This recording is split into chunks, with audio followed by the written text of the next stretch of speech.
తాను రాసిన మొదటి పత్రిక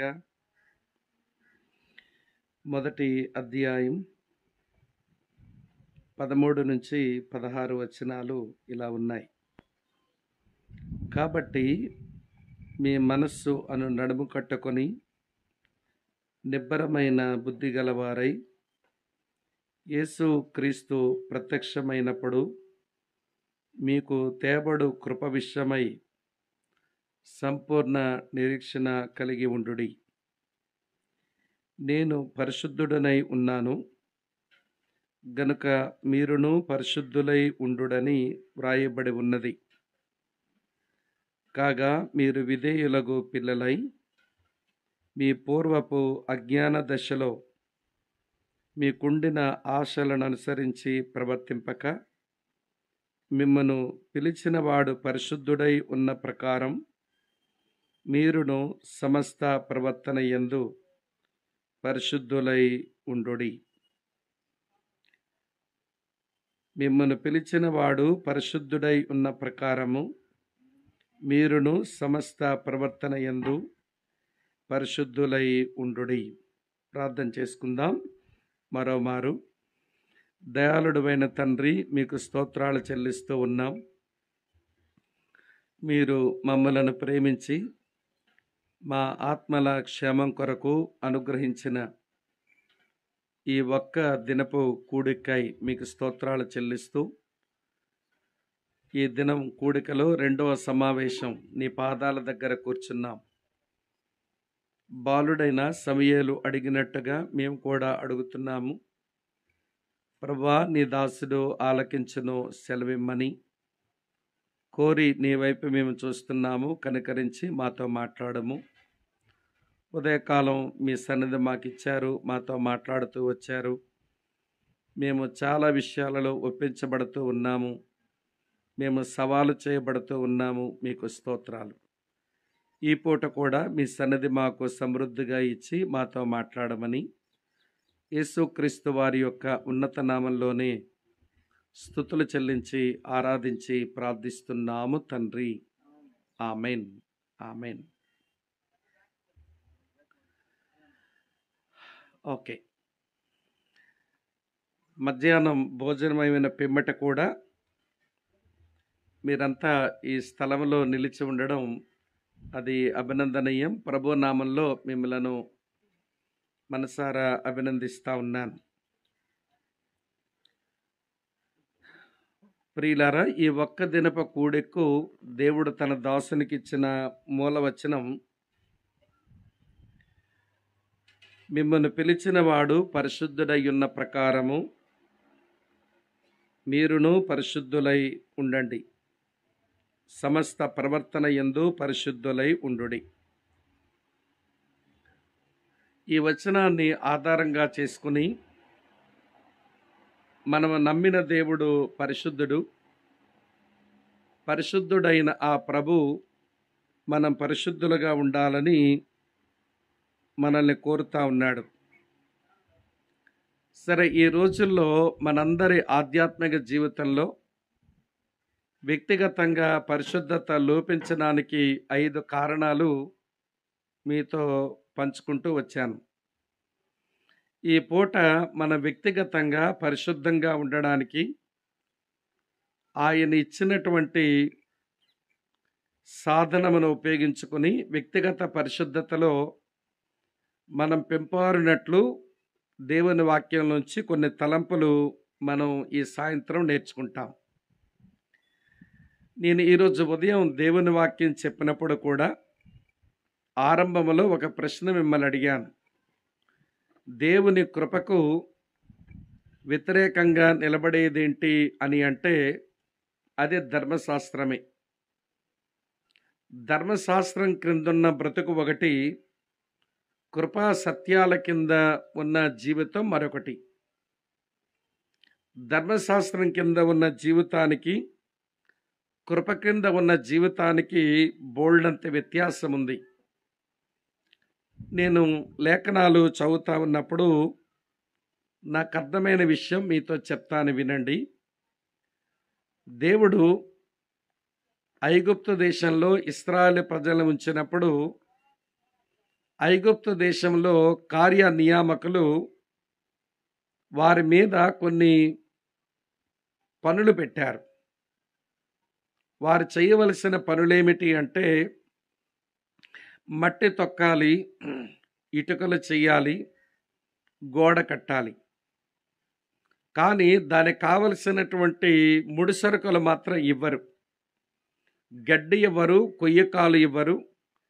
మీరే గడ్డిని తెచ్చుకొని, మీరే కొయ్యకాలు తెచ్చుకొని ఇటుకలు చేసి మీరు ఏ రోజు కట్టవలసిన గోడ ఆ రోజు కట్టాలి. ఒకవేళ అలా చెయ్యకపోతే ఐగుప్తు కార్యనియామకులు వారి వెనుక ఉండి కొరడాలతో కొడతా ఉన్నారు.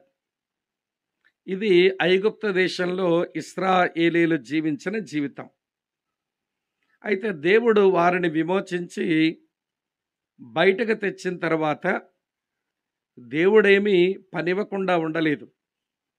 ఇప్పుడు దేవుడిచ్చిన పనేమిటి అంటే ఏ రోజు చేయవలసిన పని, అదే ప్రయాణం ఆ రోజు చేసి ముగించాలి.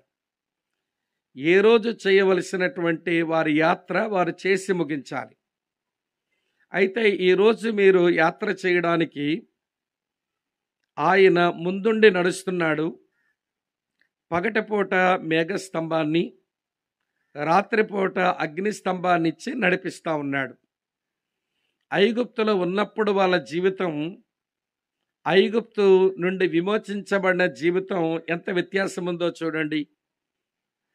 ఐగుప్తీయులు ఇశ్రాయేలు మీద పెట్టిన కోట ఏ రోజు చేయవలసిన ఇటుకలు ఆ రోజు చెయ్యాలి. దాని కొరకు మీరు మట్టి తొక్కండి, మీరు ఇటుకలు చెయ్యండి, గోడ కట్టండి. కానీ మేమేమి రా మెటీరియల్ ఇవ్వం, మీకు గడ్డి ఇవ్వము, కర్ర ఇవ్వము. మీరే వెతికి తెచ్చుకొని ఏ రోజు చేయవలసిన ఇటుకలు ఆ రోజు చేయకపోతే మీకు కొరడా దెబ్బలే. ఇప్పుడు ప్రభు వారిని విమోచించి బయటకు తెచ్చిన తర్వాత నేను మీకు కోట విధిస్తున్నా. నేను మీకు విధించిన నా కోట ఏంటనంటే ఏ రోజు చేయవలసిన ప్రయాణం ఆ రోజు మీరు చెయ్యాలి. అయితే మీ ప్రయాణానికి కావలసిన రిసోర్స్, వనరులు నేను సమకూరుస్తా. నేను ముందుండే నడుస్తాను, నా వెనకాల రండి. పగలేమో మీకు మేఘస్తంభం, రాత్రేమో అగ్నిస్తంభం. ఇది ధ్యానిస్తూ ఉన్నప్పుడు నాకు అర్థమైన విషయం ఏంటనంటే ధర్మశాస్త్రం లేదా ఒక మతం కింద మనిషి ఉన్నప్పుడు పవిత్రంగా జీవించమనే మతము చెప్తుంది, ధర్మశాస్త్రం చెప్తుంది. కానీ దానికి కావలసినటువంటి ముడిసరుకులు ఇవ్వదు. మతం ఎలాంటిదో చెప్పనా? ఏ మతమైనా, హైందవ మతమైనా, ఇస్లాం మతమైనా, హిందూ మతమైనా, ఏ మతం చెడిపోమని చెప్తుంది చెప్పండి? అన్ని మతాలు పవిత్రంగా జీవించమని చెప్తాయి. కానీ పవిత్రంగా జీవించడానికి అవి ముడిసరుకులు ఇవ్వలేవు. మీకు అర్థమయ్యేలా చెప్తాను. మతాలన్నీ అంటాయంట ఆకాశం వరకు ఎగర్రా అంటాయంట. సరే, ఎగరాల నాకుంది, మరి రెక్కలిచ్చినోడేడి? మరి ఎగరడానికి రెక్కలివ్వకపోతే నేనేమి ఎగురుతాను? ఈ ప్రపంచంలో ఉన్న అన్ని మతాలు చివరికి ధర్మశాస్త్రం కలిగిన యోధా మతం కూడా మీరు పవిత్రంగా జీవించాలి అని చెప్పేది. కానీ పవిత్రంగా జీవించడానికి కావలసిన ముడిసరుకులు ఇవ్వలేదు. ఇది మనం ఐగుప్తు దేశంలో ఇశ్రాయేలు ప్రజలు జీవించిన జీవితం లాంటిదన్నమాట. దేవుడు వారిని విమోచించి బయటకు తెచ్చిన తర్వాత ఈరోజు కూడా విచ్చలవిడిగా వదిలిపెట్టలేదు ఆయన. ఇప్పుడు నా కోట ఉంది, అప్పుడు మీకు వాళ్ళు పెట్టిన కోట ఇటుకలు చేసి గోడ కట్టాలి. ఇప్పుడు నేను మీ ముందుంచిన కోట ఏ రోజు చేయవలసిన ప్రయాణం ఆ రోజు మీరు చెయ్యాలి. అయితే ఈ ప్రయాణం చేయడానికి కావలసిన ముడిసరుకులైతే నేను ఏర్పాటు చేస్తున్నా. ఇశ్రాయేలు సైన్యముకు ముందు నడిచిన దైవంగా నేను ముందు నడుస్తాను, నా వెనకాల రండి. తర్వాత పగలు ఎండ దెబ్బకు ఇబ్బంది పడకుండా పైన మేఘస్తంభం పెడతాను, నీడలో నడవండి. రాత్రి మీకు వెలుగు కావాలి గనక వెలుగు స్తంభాన్ని కూడా పెడతాను, వెలుగులో నడవండి. చూసారు ఎంత వ్యత్యాసం ఉందో? ఇశ్రాయేలు ప్రజలందరూ ఐగుప్తు దేశంలో ఉన్నప్పుడు వారి ముందు ఒక కోట ఉంది, కానీ అది నెరవేర్చడానికేమో సరైన ముడిసరుకులు ఇవ్వలేదు. అలాగనే ఇప్పుడు విమోచించబడిన తర్వాత ఈరోజు కూడా కోట ఉంది, కానీ నెరవేర్చడానికి ఆయన వినండి ముడిసరుకులను అందుబాటులో ఉంచాడు. ఇంకో విషయం మీతో చెప్తాను వినండి. ఐగుప్తీయులు ఏ రోజు కోట ఆ రోజు చేయకపోతే వెనకాలుండి కొడుతున్నారు. కానీ ఈయన ఐగుప్తు నుంచి విమోచించిన తర్వాత ఏ రోజు చేయవలసిన ప్రయాణం ఆ రోజు చేయడానికి ఆయన వెనకాలుండి కొట్టడం లేదు, ముందుండి నడిపిస్తున్నాడు. ఇది కొంచెం మీరు బాగా ధ్యానం చేస్తే మతములో బతకడానికి, మార్గంలో జీవించడానికి ఉన్న వ్యత్యాసం మనకు అర్థమవుతుంది. ఈ ప్రపంచంలో అన్ని మతాలు నీతిగా బతకమంటాయి, పరిశుద్ధంగా జీవించమంటాయి. కానీ పరిశుద్ధంగా జీవించడానికి కావలసినంత ముడిసరుకులు ఇవ్వలేవు. యేసుక్రీస్తు నందు క్రైస్తవ్యానికి ఒక్కదానికే ఉన్న విశిష్టత ఏమిటి అంటే, యేసు ప్రభు క్రైస్తవ్యం కూడా పరిశుద్ధులుగానే జీవించండి అంటుంది. కానీ పరిశుద్ధ జీవితం జీవించడానికి కావలసినంత ముడిసరుకులను ఆయన అందుబాటులో ఉంచినవాడు. నేను ఉదయం చెప్పిన మాటలు విన్న తర్వాత పరిశుద్ధులుగా జీవించడానికి ఇన్ని లోపాలు పెట్టుకొని పరిశుద్ధ జీవితం ఏం జీవిస్తాము? నేను మీకు సైతాను గుసగుసలాడితే మీకు వినబడుతుంది. దేవుడు మెగాఫోన్లు అరిచినా వినబడదు, కానీ సైతాను చెవిలో గుసగుసలాడితే బాగా వినబడతా ఉంటుంది మనకి. ఇందాక సైతాన్ ఏమని ఉంటాడో చెప్పనా మీ చెవిట్లో? ఆడి భాష నాకు బాగా తెలుసులేండి, మేనమామే కదా, వాడి భాష మనకు బాగా తెలుసు. వాడు అంటాడు, పరిశుద్ధంగా జీవించమని ఇంత గట్టిగా చెప్పాడు స్వామి బ్రదరు, అసలు పరిశుద్ధంగా జీవించడం అంటే తేలిక అనుకుంటున్నారా? మీ వల్లయ్యే పనే ఉత్తుదే. మీరు కూర్చొని వింటే విన్నారు, కానీ మీరు పరిశుద్ధంగా ఉండలేరు. అది మీ వల్ల కాదు, మీరు జీవించలేరు, పరిశుద్ధత మీ చేత కాదు అని వాడు చెవులో విస్పరింగ్, అదే గుసగుసలాడుతూ ఉండుంటాడు. మనలో కొంతమంది గుసగుసలు బాగా విని ఏదో విన్నాం కానీ బతకగలమా, ఏదో వినాలి కాబట్టి విన్నాము, సాయంత్రం పోవాలి కాబట్టి పోతామనుకుని అప్పుడే మైండ్లో ఫిక్స్ అయిపోయి ఉంటారు కొంతమంది. అందుకనే ఈ పూట ఏమించుకున్నానంటే, దేవుడు బరువులు పెట్టి నిన్ను బాధించేవాడు కాదు. అమ్మా వింటున్నారా? దేవుడు ఆ బరువులు మోయడానికి సామర్థ్యం ఇచ్చేవాడు. ఇంకా అలా చెప్పనా, యేసయ్య ఏమన్నాడో తెలుసా? నేను సాత్వికుడును దీన మనసు గలవాడును, మీ మీద నా కాడి ఎత్తుకొని నా యొద్ద నేర్చుకునుడి, అప్పుడు మీ ప్రాణములకేమి దొరుకును? విశ్రాంతి దొరుకును. ఇక్కడ ప్రభు పిలిచిందేంటో తెలుసా? మీ మీద నా కాడి ఎత్తి నేర్చుకోండి, నేను సాత్వికుడును దీన మనసు గలవాడును, నా యొద్ద నేర్చుకోండి, మీ ప్రాణాలకు విశ్రాంతి దొరుకును అని చెప్పినప్పుడు దానికి వర్డ్ పిక్చర్ అంటే వచనానికి చిత్రం వేయవలసి వస్తే చిత్రం చెప్తాను వినండి. ఇక్కడ ఉన్నారా లేదా? ఆలెందు చూడడం అమ్మా వినండి, చిత్రం చెప్తాను వినండి. ఒక రైతు దగ్గరేమో 2 ముసలెద్దులు ఉన్నాయి. అందులో ఒక ముసలెద్దు చచ్చిపోయింది. చచ్చిపోతే ఇప్పుడు రైతు మరో ఎద్దు కొనుక్కుందాం అనుకున్నాడు. ఇప్పుడు మీరే చెప్పండి, ఇతను సంతకు పోయి మరో ఎద్దును కొనుక్కోవాలి. తన దగ్గరున్న 2 ముసలి ఎద్దుల్లో ఒక ముసలెద్దు చచ్చిపోయింది. ఇప్పుడు ఈ ముసలెద్దు చచ్చిపోయిన దాని బదులుగా మరొక ఎద్దు కొనుక్కోవడానికి పశువుల మార్కెట్లోకి వచ్చాడు. మీలా చెప్పండి, మళ్ళీ ముసలెద్దునే కొంటాడా లేక పొడిచెద్దు కొంటాడా? చెప్పండి, మళ్ళీ ముసలెద్దే కొంటాడా పొడిచెద్దు కొంటాడా? మళ్ళీ ముసలెద్దు కొనుక్కుంటే ఇది చచ్చింది అనుకో, మళ్ళీ నష్టపోవాలి. ఇప్పుడు ఏం కొంటాడు? పొడిచెద్దే కొంటాడు. ఇప్పుడు పొడిచెద్దును తీసుకుని వచ్చిన తర్వాత ఎవడి కాడి పెట్టి ఒకవైపు ముసలెద్దును మరోవైపు పొడిచెద్దును పెట్టి ఆయన పని చేసుకుందామనుకుంటే ఈ పొడిచెద్దుకు ఎవడి కాడి కింద ఉండడం రాదు, ఎలా లాగుతుంది. దీనికి నాగల లాగడానికి మనసు లేదు, దీని బండి యొక్క కాడి మోయడానికి మనసు లేదు, పొడిచెద్దు కదా, ఇలా లాగుతుంది. అప్పుడు ముసలెద్దు ఇలా చూసి, నన్ను నేర్చుకోవే, ఊరికే యజమాని దెబ్బలెందుకు తింటావు, ఊరికే యజమాని తిట్లెందుకు కాస్తావు, నేను చూసావా యజమాని కాడి కింద ఎంత చక్కగా ఉన్నా, నన్ను తిడుతున్నాడా కొడుతున్నాడా, కనుక నన్ను నేర్చుకో అని కాడిని ఒక్కర్తవే మొయ్యడం లేదు. ఒకవైపు నేనున్నానుగా, మరోవైపు అవతల వైపు నీవున్నావు, చక్కగా నడుద్దాం పదా ఇద్దరమని, నన్ను నేర్చుకోవే అని చూస్తుందట. ఆ ముసలిద్దు ఎవరో తెలుసా? మనకొరు సిలువలో ప్రాణం పెట్టి చనిపోయి మళ్ళీ తిరిగి లేచి ఒక కాడికి కింద ఒకవైపు ఉండి మరో పక్కకు మనల్ని పిలుస్తున్న మన ప్రభు. ఆ ముసలిద్దే మన ప్రభు. నన్ను నేర్చుకో, కాడంతా నీ మీద పెట్టి నీకేం భారం పెట్టలేదుగా. మరోవైపు నేనున్నానుగా, నేను ఇటువైపు ఉన్నాను, నువ్వు అటువైపుకు రా. నీకు అలవాటు లేదు గనక తండ్రి కాడి కింద ఉండడం, నువ్వు అనవసరంగా దెబ్బలు తినేలా ప్రవర్తిస్తున్నావు. నేను ఒకవైపు మోస్తాను, నీవు మరోవైపు మొయ్యు. నేర్చుకో సాత్వికము నా దగ్గర, నేర్చుకో దీన మనసు నా దగ్గర. తండ్రి యొక్క మన్ననలు పొందుతావు. ఏమండి, యజమాని యొక్క మన్ననలు పొందుతావు. నాతో కలిసి నడువు అని పిలిచేవాడు మన ప్రభువైన యేసుక్రీస్తు. ఇంత ఉపోద్ఘాతం ఎందుకు చెప్పానంటే, పరిశుద్ధ జీవితాన్ని గురించి దేవుడు పిలుస్తున్నప్పుడు, ఈ పరిశుద్ధ జీవితం కష్టం, ఇది మన వల్ల కాదు, మన పరిశుద్ధులు జీవించలేమని దుష్టుడు చెప్పే అబద్ధాలు వింటారేమో అన్న భయం వేసే ఉదయం ఒక మాట అన్నాను. పరిశుద్ధ జీవితం అనేది అది మన జీవన శైలి. దాని కొరక పెద్ద తంటాలు పడనక్కర్లా, దాని కొరక మన సర్కస్లు చేయనక్కర్లా. పరిశుద్ధ జీవితం మన జీవన శైలి. మన పరిశుద్ధంగా జీవించడం కొరకు పరిశుద్ధుడైన ప్రభు మనకు రిసోర్సెస్ ఇచ్చాడు, మనకి ముడిసరుకులు ఇచ్చాడు. వాటిని ఉపయోగించుకొని పరిశుద్ధ జీవితాన్ని మనము అలవర్చుకోవాలి. పరిశుద్ధతలో దినదినము పెంపారుతుండాలి.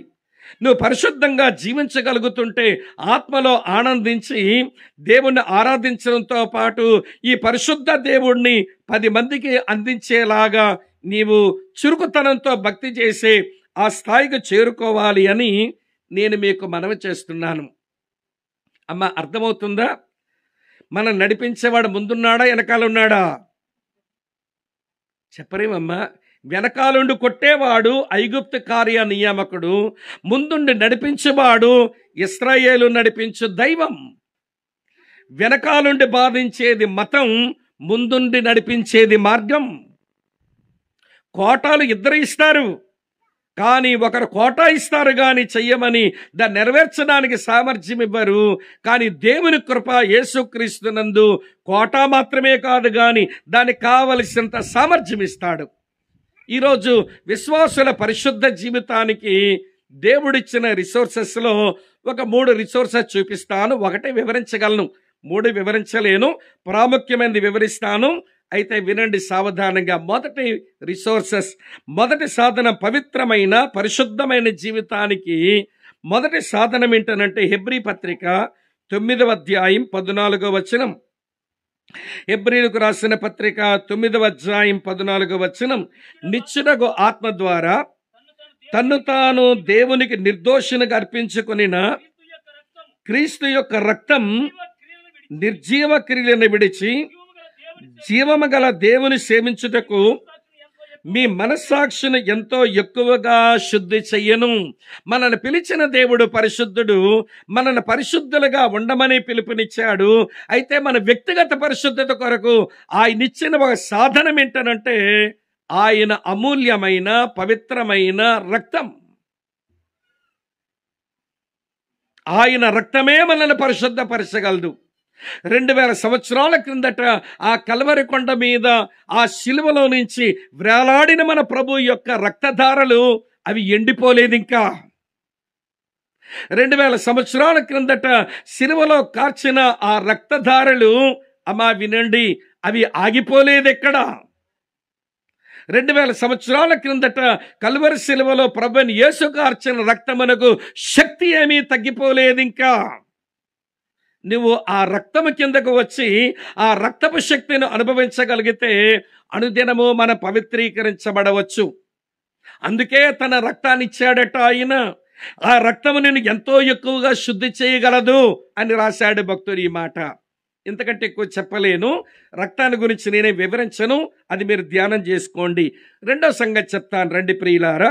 మన వ్యక్తిగత పరిశుద్ధత కొరకు ఆయన మనకు అనుగ్రహించిన మరి ఒక సాధనం, ఇది కూడా వాడుకోవడం రావాలి. మరి మీ కొరకే చదువుతున్నాను. ఎఫెసీయులకు రాసిన పత్రిక 5వ అధ్యాయం చదువుతున్నాను. 25 నుంచి ఇలా వ్రాసి ఉంది. ఎఫెసీయులకు రాసిన పత్రిక వినండి, 5వ అధ్యాయం 25 నుంచి. అటువలే ఏమండి, క్రీస్తు కూడా, ఇది పెళ్లిలో చదువుకుంటాంలేండి. పురుషులారా మీ భార్యలను ప్రేమించండి, ఆ తర్వాత చూడండి, అటువలే క్రీస్తు కూడా సంఘమును ప్రేమించి అది కలంకమైనను ముడతైనను అట్టిది మరి ఏదైనను లేక పరిశుద్ధమైనదిగాను నిర్దోషమైనదిగాను మహిమగల సంఘముగాను ఆయన తన ఎదుట నిలవబెట్టుకొనవలనని వాక్యముతో ఉదక స్నానము చేత దాన్ని పవిత్రపరిచి పరిశుద్ధపరచుటకై తన్ను తాను ఆయన అప్పగించుకొనెను. ఈరోజు సంఘముందున్న విశ్వాసులు వీరి వ్యక్తిగత పరిశుద్ధతలోకి రావడానికి దేవుడిచ్చిన సెకండ్ సోర్స్, రెండవ ముడిసరుకు ఏమిటి అంటే ఆయన వాక్యం. ఆయన వాక్యము మనను పరిశుద్ధపరచగలదు. అమ్మ ఆలకిస్తున్నారా ఈ మాట? అందుకని యేసు ప్రభువు వారు ఈ మాట అన్నారు. యోహాను సువార్త 15:3 యోహాను సువార్త 15:3 ఇప్పుడు నా మాటను బట్టి మీరు పవిత్రులై ఉన్నారు అన్నాడు. దేవుని వాక్యం భలే అద్భుతంగా పరిశుద్ధపరచగలదు. ఎందుకండి ఇన్ని మీటింగులు పెడతారు దేవుని దాసులు? ఏమంటే ఎన్నిసార్లు అండి మనల్ని రమ్మని పిలుస్తారు? ఆదివారం వెళ్తున్నాగా, మధ్యలో బైబిల్ స్టడీకి రమ్మని పిలుస్తారు, మధ్యలోనేమో గృహకూడికి రమ్మని పిలుస్తారు, మళ్ళీ మధ్యలోనేమో సంఘ ప్రార్థనకి రమ్మని పిలుస్తారు. ఇన్నిసార్లు వచ్చి వాక్యం వినాలా? అవునవునవును. దేవుని వాక్యం అది ఒక నీటి ప్రవాహం లాంటిది. నీ మీద ఉన్న ఈ లోకమాలిన్యాలు, ఈ లోక కలంకాలు, నీలో ఉన్న ముడతలు మచ్చలన్నీ ఈ వాక్యం ముందుకు వచ్చినప్పుడు ఆ వాక్యముతో ప్రభు కడుగు పరిశుద్ధపరుస్తాడట. అందుకే వాక్యం దొరికినప్పుడంతా వాక్యం ముందుకు వచ్చి కూర్చుంటేనే పవిత్రీకరించబడతాం. ఇక్కడ ఉన్నారా లేదా? యేసు రక్తం, యేసు వాక్యం పరిశుద్ధ జీవితానికి దేవుడిచ్చిన సాధనాలు. ఆయన రక్తమును ఉపయోగించి ఆ రక్తశక్తి కింద ఉండకపోయినా, ఆయన వాక్యమును ఉపయోగించుకొని వాక్య ప్రభావాన్ని అనుభవించకపోయినా మన పరిశుద్ధులం అవ్వటం అనేది దుర్లభమైపోతుంది. ఇది మీరు గమనించాలి. ఇంతకంటే ఎక్కువ చెప్పలేను. వాక్యం గురించి వివరిస్తే మళ్ళీ గంట అవుతుంది కనుక ఎప్పుడైనా దాని సంగతి చూద్దాం. మూడో చెప్తాను రండి, అది ఎక్కువ వివరిస్తా. అది ఈ రోజుల్లో అవసరమని అనిపించి అదొక్కటే చెబుదాం అనుకుంటున్నాను. రక్తపు శక్తి, రక్తము ద్వారా వచ్చే విశ్వాసుల పవిత్రత ఉంది. వాక్యపు శక్తి, వాక్యము ద్వారా వచ్చే వ్యక్తిగత పరిశుద్ధత ఉంది. ఇవన్నీ నేర్చుకోవాలి. రక్తమును అనుదినము ఉపయోగించుకోవడం, వాక్యమును అనుదినము ఉపయోగించుకోవడం అది మనకు అలవాటు కావాలి. అయితే ఆ రెండు వివరించలేను. మూడో సంగతి మాత్రం కొంచెం ఎక్కువ చెప్పే ప్రయత్నం చేస్తాను. రండి, అపోస్తలుడైన పౌలు తెస్సలోనికీయులకు రాసినటువంటి 2వ పత్రిక 2వ అధ్యాయం 13వ వచనం. తెస్సలోనికీయులకు రాసిన 2వ పత్రిక 2వ అధ్యాయం 13వ వచనం. ప్రభు వలన ప్రేమించబడిన సహోదరులారా, ఆత్మ మిమ్మును పరిశుద్ధపరచుట వలనను మీరు సత్యమును నమ్ముట వలనను రక్షణ పొందుటకు దేవుడు ఆదరించి మిమ్మల్ని ఏర్పరచుకునే గనుక మేము మిమ్మల్ని బట్టి ఎల్లప్పుడూ దేవునికి కృతజ్ఞతాస్తుతులు చెల్లిస్తున్నాము. ఈ వచనంలో ఒక వ్యక్తిగత జీవితంలో ఒక వ్యక్తి పరిశుద్ధపరచబడ్డానికి దేవుడిచ్చిన 3వ సాధనం దేవుని ఆత్మ, దేవుని కుమారుని రక్తం, దేవుని వాక్యం, దేవుని ఆత్మ.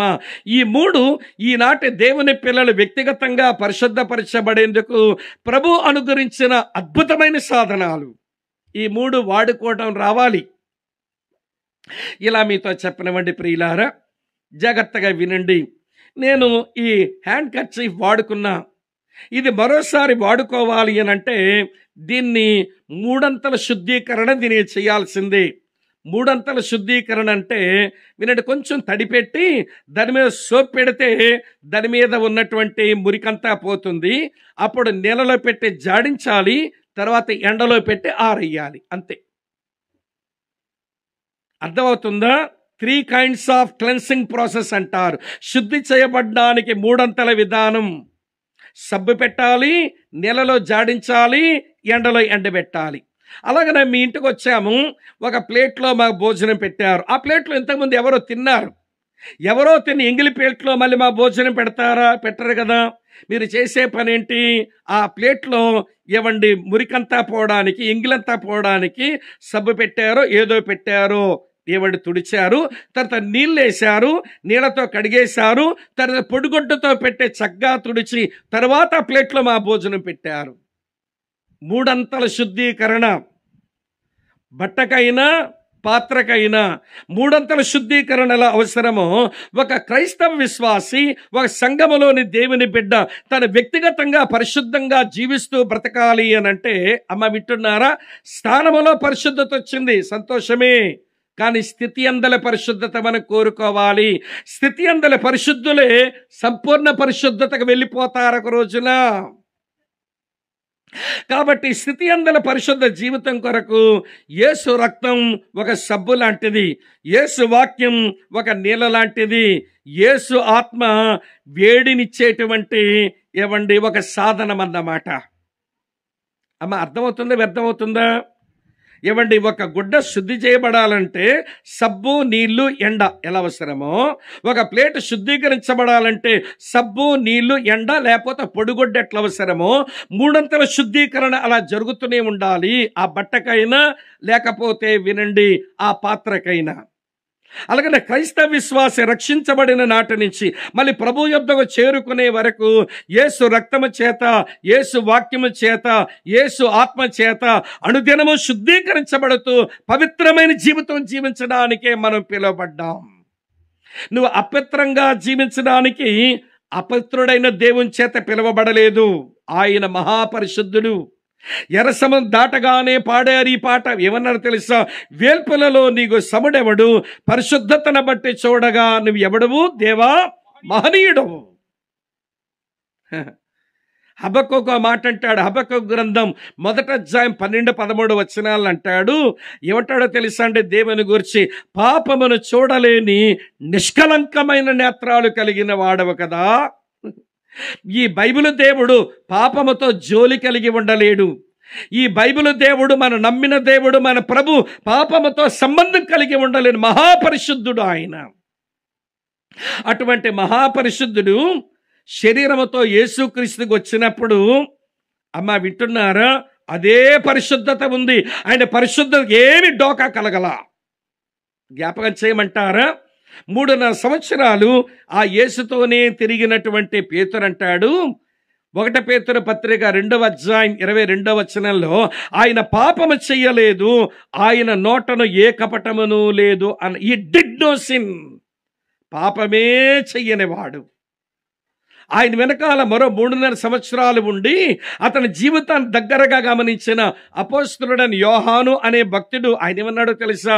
1 యోహాను 3:5లో ఉంటుంది, పాపములను తీసివేయుటకు ఆయన ప్రత్యక్షమాయెను, ఆయనందు పాపమేమీ లేదు. ఈ హ్యాడ్ నో సిన్, పాపమే లేనివాడు.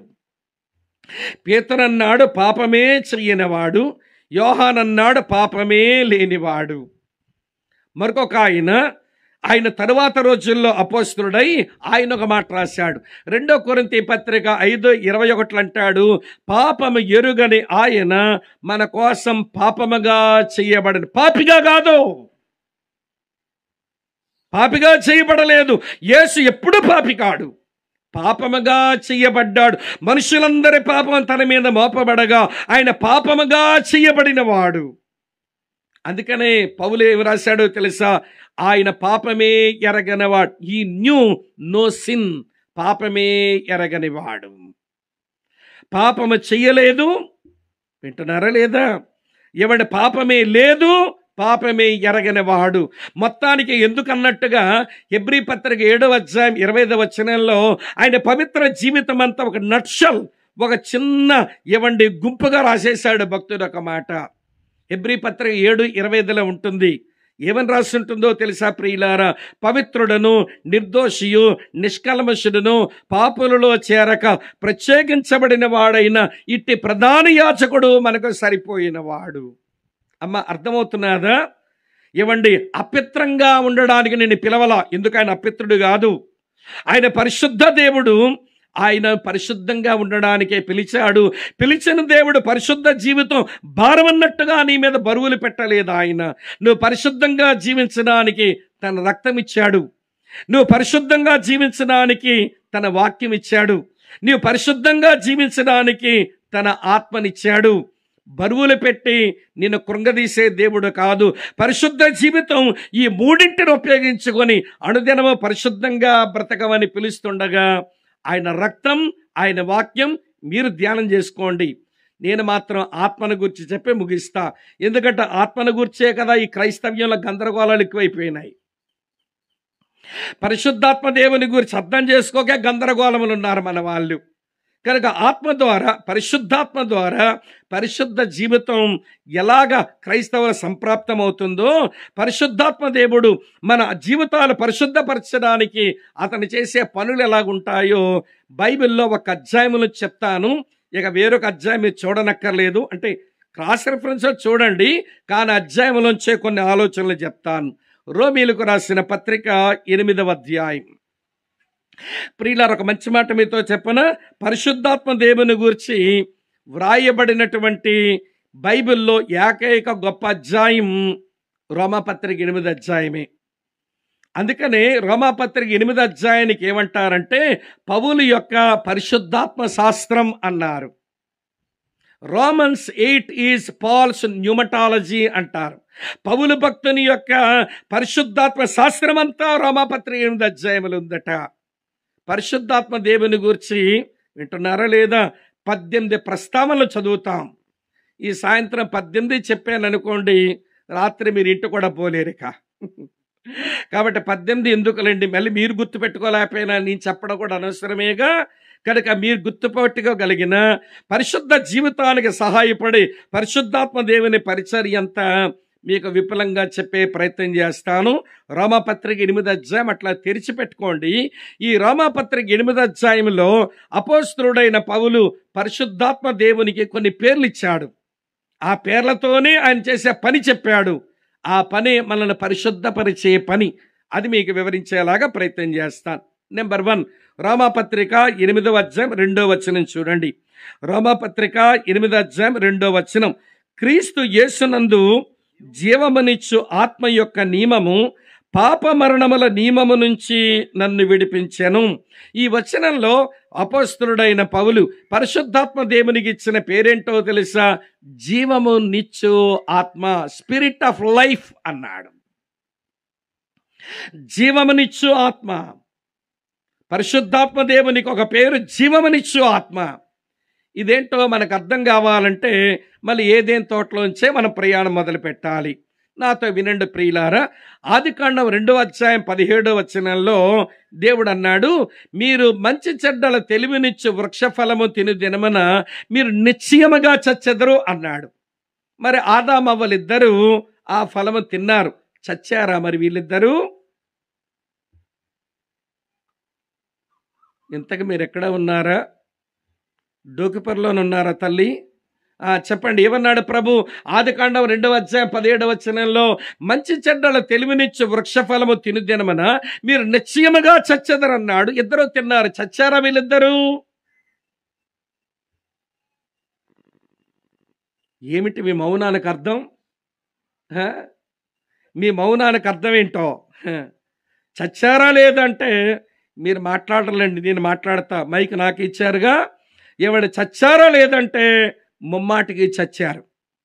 అదేంటండి, ఆదామవ్వలు బతికే ఉన్నారు కదా అంటే, ఏవండి మనం చూడ్డానికి బతికే ఉన్నారు కానీ అక్కడ చావు అంటే అర్థం ఏంటో తెలుసా? నిశ్చయముగా చచ్చెదరు. చావు అంటే అర్థం ఏంటో తెలుసా? దేవునితో ఎడబాటు, సపరేషన్ ఫ్రమ్ లివింగ్ గాడ్. జీవము గల దేవుని నుంచి వేరైపోయారు. దీనికే పౌలు భాషలో ఎఫెసీ పత్రిక 2వ అధ్యాయం 1వ వచనంలో పౌలు రాస్తంటాడు, అపరాధముల చేతను పాపముల చేతను ఏమైనారు? చచ్చినవారు. దేవునితో ఎడబాటే ఆధ్యాత్మిక మరణమే ఆ చావు ఒకటి. మరి శరీరానికి చావు రాలేదా అంటే ఆ చావు మొదలెట్టిందంతే. ఏమండి, ఏదో ఒక రోజు ఆదామవ్వలు ఇద్దరు చావాల్సినోలే. చావుకే తిన్నారుగా ఫలం. శారీరక చావు మొదలయ్యింది, ఆధ్యాత్మిక చావు వెంటనే వచ్చింది. ఇప్పుడు అవ్వలు ఎట్లాంటి వాళ్ళు తెలుసా? చూడ్డానికి మనుషులు బ్రతికే ఉన్నారు కానీ వాళ్ళ హృదయంలో ఉండవలసిన దేవుని జీవం అది ఎడబాసింది.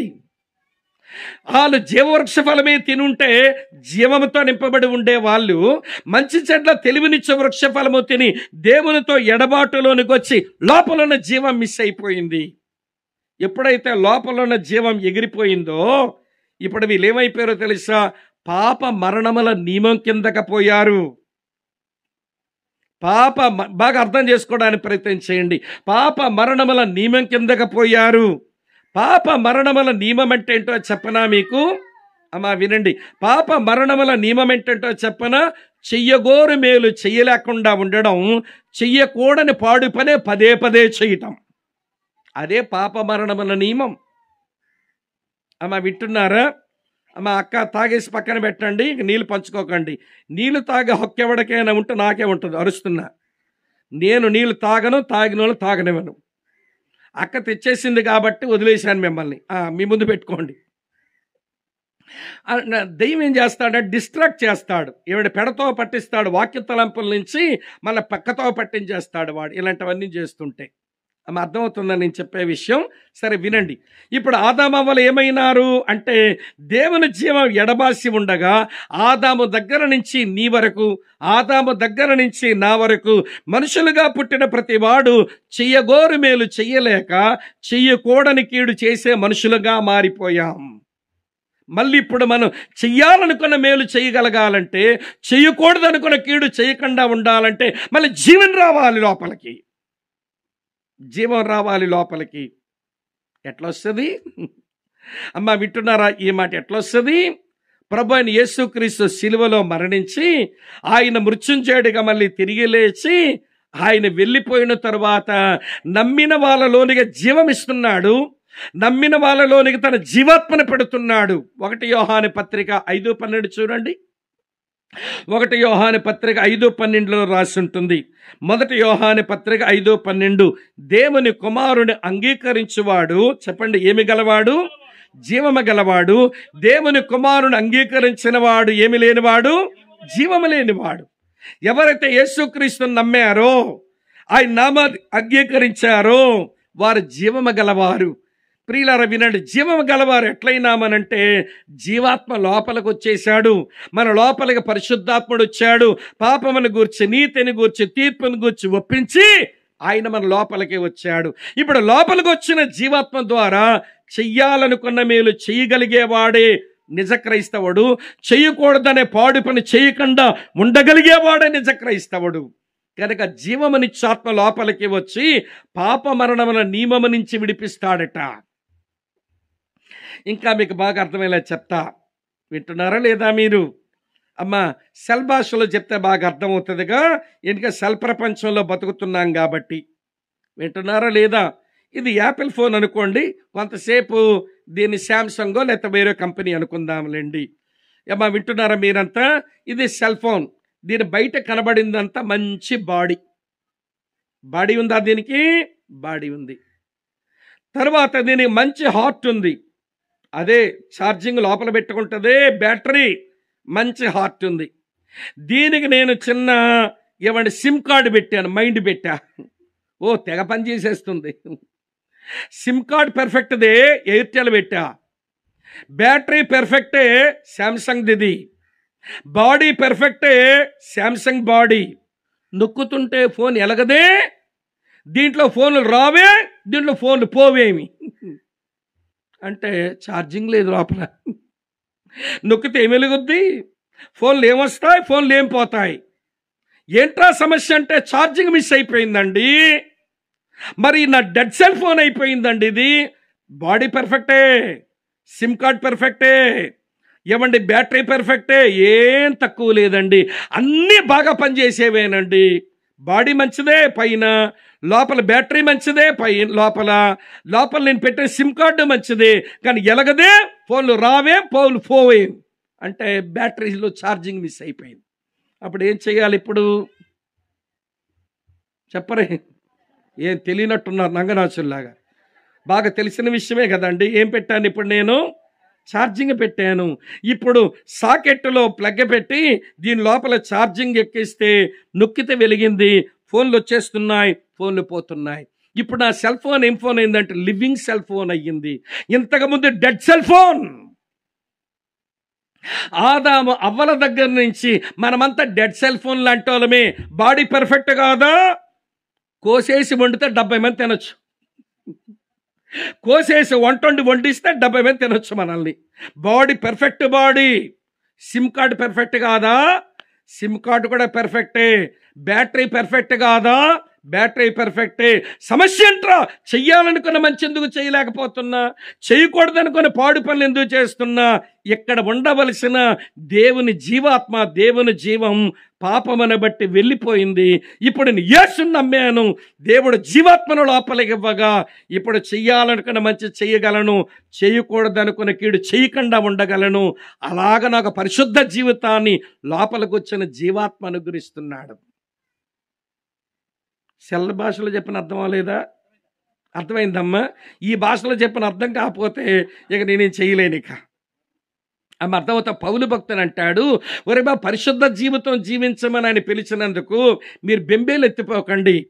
మీ పరిశుద్ధ జీవితానికి కావలసిన వనరులను ఆయన సమకూర్చాడు. మీకు విషయం తెలుసా? రోమాపత్రిక 6వ అధ్యాయం నుంచి 8వ అధ్యాయం వరకు పరిశుద్ధ జీవితం గురించే రాశాడు. ఆ రోజు రోమీలు కూడా, ఒరి బాబాయ్, పరిశుద్ధంగా జీవించాలంటే ఎంత భారం మా మీద పెడుతున్నాడో దేవుడని బెంబేలెత్తిపోతున్నారని, గాబరా పడుతున్నారని మీరేం వర్రీ కాకండ్రా బాబు. మీ వ్యక్తిగత పరిశుద్ధ జీవితానికి దేవుడు అనుగ్రహించిన సాధనం దేవుని ఆత్మ. ఆయన జీవమునిచ్చే ఆత్మగా వచ్చి పాప మరణముల నియమము నుంచి విడిపించి మీకు పవిత్ర జీవితాన్ని ఇస్తాడు అన్నాడు. ఒకటి. రెండో సంగతి చెప్తాను రండి.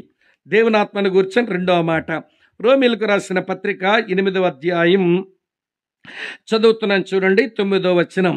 రోమాపత్రిక 8వ అధ్యాయం 9వ వచనం.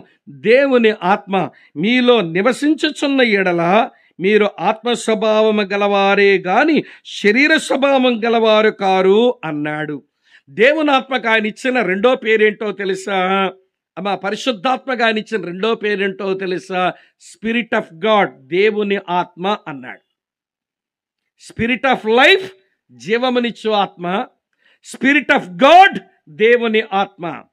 దేవుని ఆత్మగా లోపలికి వచ్చిన పరిశుద్ధాత్ముడు నువ్వు యేసుని నమ్మిన రెప్పపాటు గడియలోనే, నీ పాపాల విషయమే పశ్చాత్తాపడిన ఆ మరుక్షణములోనే నీ లోపలిగా వచ్చిన పరిశుద్ధాత్మ దేవుడు ఆయన ఎవరో తెలుసా? దేవుని ఆత్మ. దేవుని ఆత్మగా లోపలికి వచ్చి ఎట్లా చేస్తాడు ఆయన? చూపిస్తాను చూడండి. 1 కొరింథీ పత్రిక 3వ అధ్యాయం 8వ అధ్యాయం దగ్గర వేని పెట్టి ఉంచుకోండి, మళ్ళీ అక్కడికి వస్తాంగా.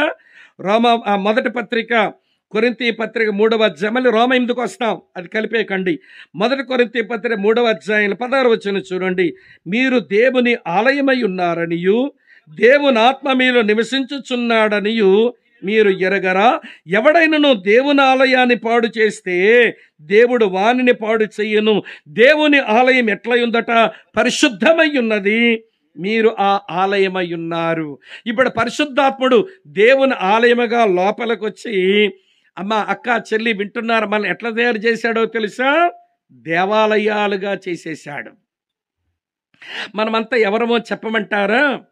మనము దేవాలయాలు. చెప్పండి ఒకసారి నోటితో, ఎవరు మీరంతా? దేవాలయాలు. మనం ఇటుక, రాళ్ళు, సిమెంట్తో కట్టుకున్నాము ఒక దేవాలయం. ఇటుక, రాళ్ళు, సిమెంటు, ఇనుము, కర్ర, దాంతో కట్టుకున్నాము ఒక దేవాలయం. ఆ దేవాలయం కదలని దేవాలయం. నిన్న చూస్తే అక్కడే ఉంది, ఈరోజు చూస్తే అక్కడ ఉంది, రేపు చూసినా అక్కడే ఉంటుంది, వచ్చే సంవత్సరం చూసినా అక్కడే ఉంటుంది. కదలని దేవాలయం అంతే. కదలని దేవాలయం మనుషులు కడతారు, కదలని దేవాలయాలు దేవుడు కడతాడు. దేవుని ఆత్మ లోపలికి వచ్చి మనల్ని కదులుచున్న దేవాలయాలుగా చేశారు. కదిలే దేవాలయాలు మనుషులు కట్టలేరు, దేవుడే కట్టాలి. కదలని దేవాలయమే మనం కట్టుకున్నాం. నిన్న అక్కడ ఉంది, ఈరోజు అక్కడ ఉంది, రేపు అక్కడే ఉంటుంది, అది కదలదు. కానీ కదులుచున్న దేవాలయం, ఈ దేవాలయం శ్రీకాకుళం నుంచి వచ్చింది, ఆ దేవాలయం మేరిగపూడి నుంచి వచ్చింది, ఆ దేవాలయం డోకిపరుది. కొత్త ఊర్లు తెలియలే నాకు, ఈ చుట్టుపక్కల ఊర్లో. ఇవన్నీ ఏంటంటే ఇవన్నీ కదులుచున్న దేవాలయాలు. మీకు మంచి విషయం చెప్పనా? కదులుచున్న దేవాలయాలన్నీ కలిసి కదలని దేవాలయంలో కూర్చుంటే అక్కడ దేవుని తేజోమహిమ నిలుస్తుందట. దానినే దావీదు అంటాడు, దాన్ని నేను ప్రేమిస్తున్నాను అన్నాడు. 26వ కీర్తన 8వ వచనం అంటాడు, దేవా, నీ తేజో మహిమ నిలుచు స్థలమును నేను ప్రేమించుచున్నాను. ఈ కదులుచున్న దేవాలయాలన్నీ కలిసి ఒక కదలని దేవాలయం దగ్గర రావాలి. ఇప్పుడు మనం కదులుచున్న దేవాలయాలు ఎట్లయినాము? అని అంటే దేవుని ఆత్మ మన లోపలికి వచ్చి మనల్ని దేవాలయముగా మార్చాడు. మన పరిశుద్ధమైన దేవుని ఆలయాలమంట. ఆలయం పరిశుద్ధమైనది అని రాసింది ఇక్కడ. అమ్మ వింటున్నారా? మన పరిశుద్ధ దేవాలయాలం అయ్యాం. ఇప్పుడు చెప్తాను వినండి. పరిశుద్ధ జీవితం కొరకు దేవుని ఆత్మగా వచ్చిన వాడు మన దేవాలయంగా చేసి, వినండి చాలా జాగ్రత్తగా చెప్తాను, దేవుని ఆత్మగా ఆయన మన లోపలిగా వచ్చి మన దేవాలయాలుగా మార్చిన తర్వాత పరిశుద్ధ జీవితం ఎట్లబ్బుతుందండి అంటే, లోపలికి వచ్చిన వాడు దీన్ని దేవాలయంగా మార్చాడు. కాబట్టి చెప్తాను వినండి. దేవాలయంలో ఏమి జరగాలి అంటే భక్తి జరగాలి. దేవాలయంలో ఏమి జరగాలి? భక్తి జరగాలి. భక్తి అంటే ఏమనుకుంటున్నారు? నల్లట్ట ఎర్రంచు పుస్తకం పట్టుకొని టక్కు టక్కులు ఆడించుకొని రావడం కాదేవో టక్కల మారక్క. ఈ రోజున చాలా భక్తి అంటే అది అలవాటైంది. మేము అంత భక్తి చేస్తున్నాము అనుకుంటే ఇట్లా పట్టుకొని వచ్చేస్తాం భక్తి చేస్తున్నట్టు. భక్తి అది కాదు. లోపలికి వచ్చిన పరిశుద్ధాత్మ దేవుడు నీవు దీన్ని దేవాలయంగా మార్చి నీలో భక్తి చేయిస్తాడు. భక్తి అంటే 4 మాటలు చెప్తాను, నోట్ చేసుకోండి. భక్తి అంటే 4 మాటలు. మొదటి మాట, దేవుని మీద ఆధారపడి బ్రతకడమే భక్తి చేయటం. Depends upon God is godliness. దేవుని మీద ఆధారపడి బ్రతకడమే భక్తి చేయటం ఒకటి. రెండవ సంగతి ఏంటో తెలుసా? దేవునిలో ఆనందిస్తూ బ్రతకడమే భక్తి. Delight in God is godliness. దేవునిలో ఆనందిస్తూ బ్రతకడమే భక్తి. మూడవ మాట, దేవుని చేత నడిపించబడుతూ బ్రతకడమే భక్తి. Directed by God is godliness. దేవుని చేత నడిపించబడుతూ ఉండడమే భక్తి. దేవుని కొరకు శక్తివంతులుగా ఉండడమే భక్తి. Dynamics for God is godliness. దేవుని కొరకు శక్తివంతులుగా ఉండడమే భక్తి చేయటం. నీ లోపలికి వచ్చిన పరిశుద్ధాత్ముడు దేవునాత్మగా లోపలికి వచ్చి నిన్ను దేవాలయంగా మార్చి ఈ లోపల భక్తి చేయిస్తున్నాడు. ఎట్లా? దేవుని మీద ఆధారపడేలాగా ప్రేరణిస్తున్నాడు. దేవుల్లో ఆనందించేలాగా నిన్ను చేస్తున్నాడు. దేవుని చేత నడిపించబడే మనిషిలాగా చేస్తున్నాడు. దేవుని కొరకు శక్తివంతమైన వ్యక్తిలాగా నిన్ను మార్చేస్తున్నాడు. ఈ 4 విధానాల్లో బతికితే పరిశుద్ధ జీవితం కొట్టొచ్చినట్టు కనబడుతుందండి మనలో. మనకు మాయిదార రోగం ఏంటంటే, దేవుని మీద ఆధారపడడం కంటే మనుషుల మీద ఆధారపడడం బాగా వచ్చు. దేవునిలో ఆనందించడం కంటే దేవుడిచ్చిన వాటిలో ఆనందించడం వచ్చు. మీకు దేవుళ్ళు ఆనందించడం వచ్చా? నేను క్రైస్తవులకి ఈరోజు నీ మాట అడగాల్సి వస్తుంది. దేవునిలో ఆనందించడం రావట్లేదు, కానీ దేవుడిచ్చిన వాటిలో ఆనందిస్తున్నారు. వరప్రదాతలు ఆనందించరు కానీ వరములు ఆనందిస్తున్నారు. దాతలు ఆనందించరు కానీ దానములు ఆనందిస్తుంటారు.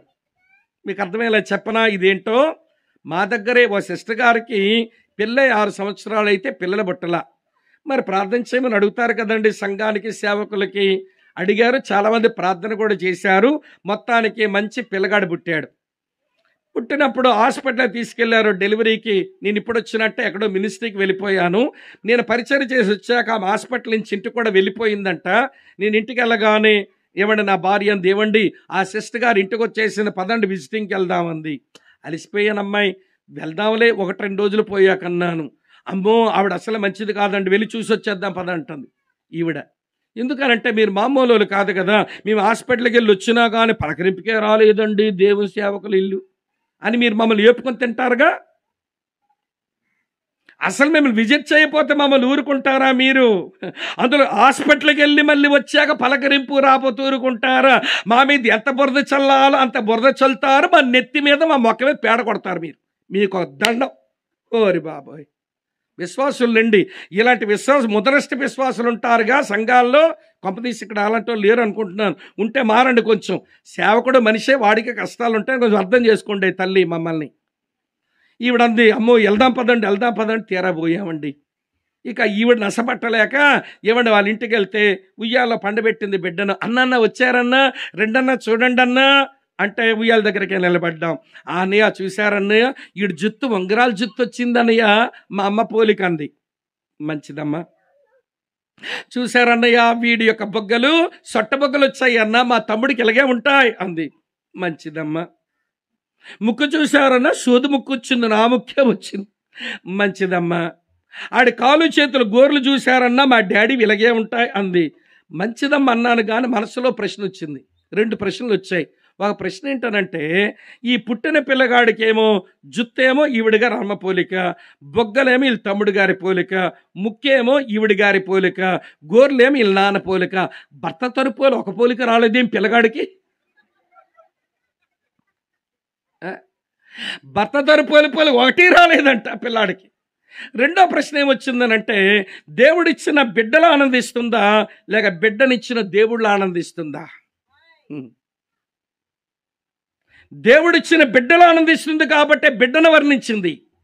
కానీ బిడ్డనిచ్చిన దేవుణ్ణి కానీ వర్ణించుంటే ఈమె దేవుళ్ళని ఆనందించే అమ్మ అనుకునేవాడిని. ఈ రోజున క్రైస్తవులు కూడా అంతేనండి. దేవుడిచ్చినవన్నీ చెప్పుకొని సంబరపడతారు కానీ ఇచ్చిన దేవుని గురించి ఏ మంచి మాట రాదు వీళ్ళ నోట్లోంచి.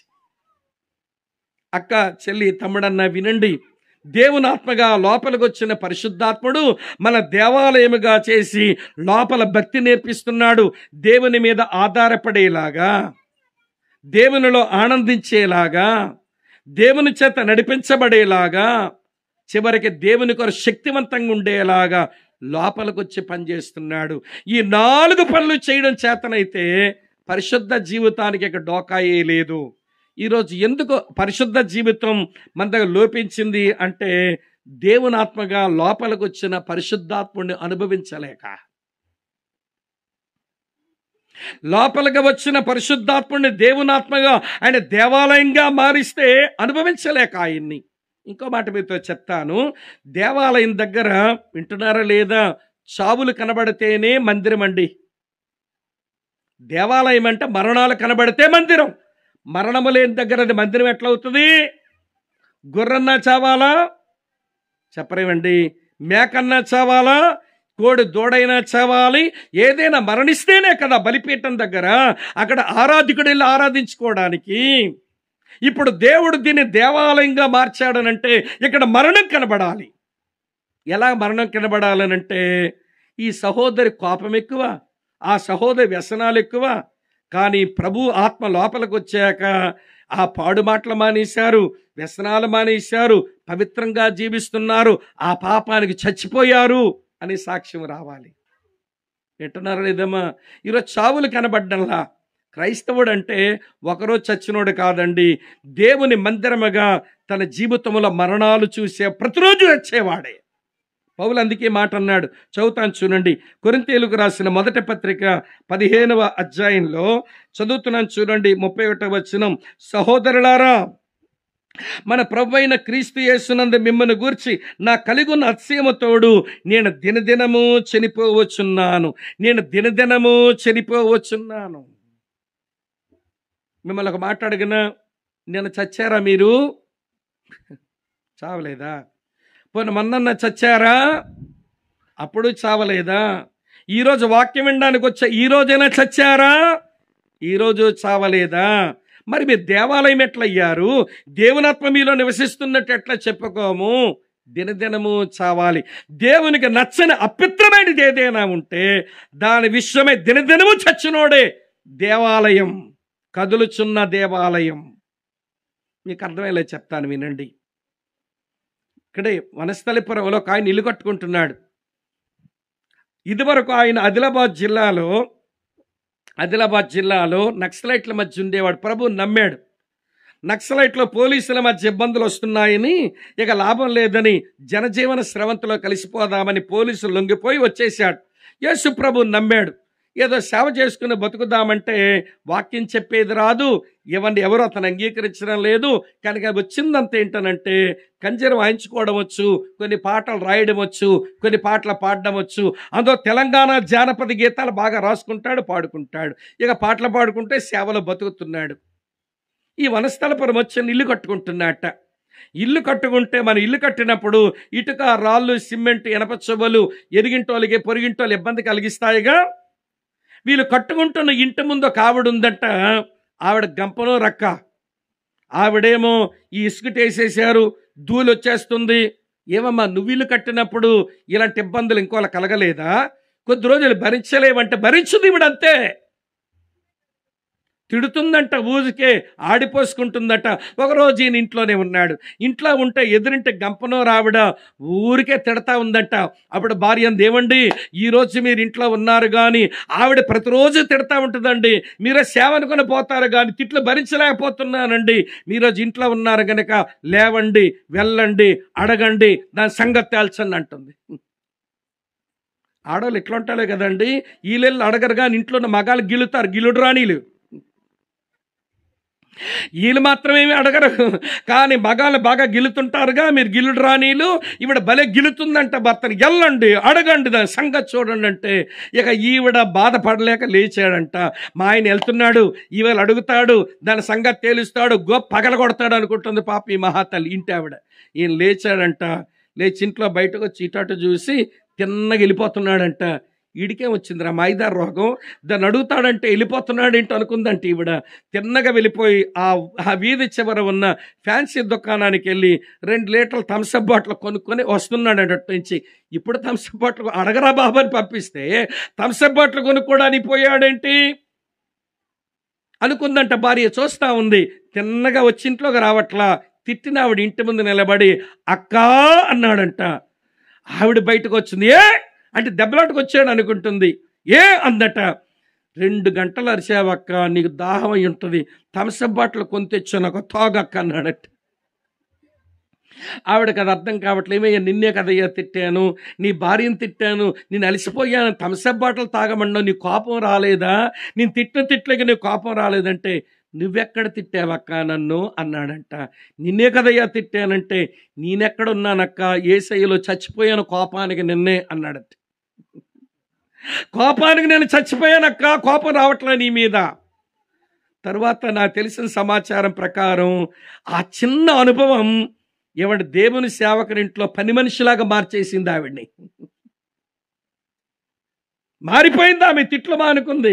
సేవకునింట్లో పరిచారకురాలాగా అయిపోయిందంటే ఇంకా ఏది చేసినా ఆవిడే చేయడానికి ఇష్టపడతా ఉందట. ఈ మాట ఎందుకు చెప్పానో తెలుసా? చావాలి. నువ్వు సజీవమైన దేవుని మందిరముగా నువ్వు మారితే, పరిశుద్ధాత్ముడు నీ లోపలికి వచ్చి నేను మందిరముగా చేస్తే ఈ మందిరంలో నీ చావు నీకు కనబడాలి. చస్తున్నావా దినదినము? దేవునాత్మ లోపలికి వచ్చి నీకు లోపల భక్తి నేర్పిస్తూ దేవునాత్మ లోపలికి వచ్చి దినదినము నీ చావుకు తీసుకెళ్తున్నాడా? దినదినము చావటం చేతనవుతుందా? ఇంతకంటే ఎక్కువ చెప్పలేను. 2, మొదటిదేమో జీవమునిచ్చే ఆత్మ పాప మరణములని నియమము నుంచి విడిపించి పరిశుద్ధ జీవితం ఇస్తుంది. 2వది దేవుని ఆత్మ మనల్ని పరిశుద్ధ దేవాలయాలుగా మార్చి మనకు పరిశుద్ధ జీవితం అనుగ్రహిస్తాడు ఆయన. 3వ మాట చెప్తాను రండి. అదే రోమాపత్రిక 8వ అధ్యాయం మళ్ళీ చదువుతాను చూడండి. అక్కడే ఉన్న 9వ వచనం. దేవుని ఆత్మ మీలో నివసించుచున్న ఎడల మీరు ఆత్మ స్వభావం గలవారే గాని శరీర స్వభావం గలవారు కారు. అక్కడి వరకు చదివేశా. తర్వాత చూడండి, ఎవడైనను క్రీస్తు ఆత్మ లేనివాడైతే వాడు ఆయన వాడు కాడు అన్నాడు. ఇక్కడ పరిశుద్ధాత్మ దేవునికి పౌలు భక్తుడు ఇచ్చిన మరో పేరేంటో తెలుసా? క్రీస్తు ఆత్మ, స్పిరిట్ ఆఫ్ క్రైస్ట్ అన్నాడు. పరిశుద్ధాత్ముడు జీవమునిచ్చు ఆత్మ, పరిశుద్ధాత్ముడు దేవుని ఆత్మ, పరిశుద్ధాత్ముడు క్రీస్తు ఆత్మ.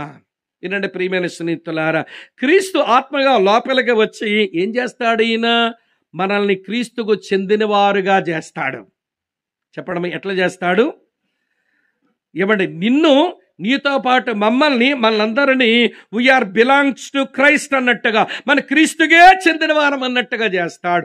క్రీస్తు ఆత్మ లోపలికి వచ్చి, హే స్వామి, నువ్వు క్రీస్తుకు చెందిన వాడువు, నీతో పాటు ఈ జోసఫ్ క్రీస్తుకే చెందినవాడు, ఆయనతో పాటు శామ్యుయల్ క్రీస్తుకే చెందినవాడు, ఆయనతో పాటు జోజుబాబు క్రీస్తుకే చెందినవాడు, మీరంతా ఒక ఫ్యామిలీ, మీరంతా ఫ్యామిలీ.